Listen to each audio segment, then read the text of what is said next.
பூசணி பூவெல்லாம் நல்லா தாங்க பூக்குது, காயும் வைக்குது, நிறைய பிஞ்சு போடுது.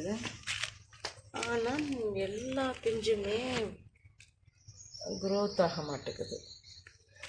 அது நிறைய பிரச்சனை வருது. ஆனால் இதுக்கு உரம் ரொம்ப ஒன்றும் போடணும்னு அவசியம் இல்லை அப்படிலாம் சொன்னாங்க.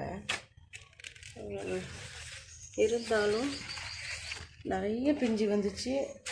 அதெல்லாமே கொஞ்சம் அப்படியே வளர்ந்து சுருண்டு போயிடுது. இப்போலாம் ஒளிஞ்சிருக்கும்.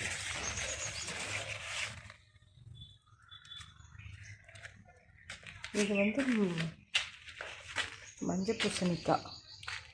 சிலவங்க பூசணிக்காய்ன்னு சொல்கிறாங்க, சிலவங்க அரசாணிக்காய்ங்கிறாங்க.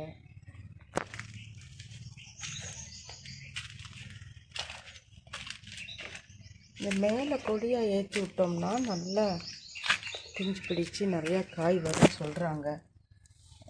எனக்கு ஏற்றி விடணும்னு நினச்சேன், ஆனால் ஏற்றி விடலை. பாப்பா இப்படி வச்சு இப்படி வச்சு இப்படி வருதுன்னு.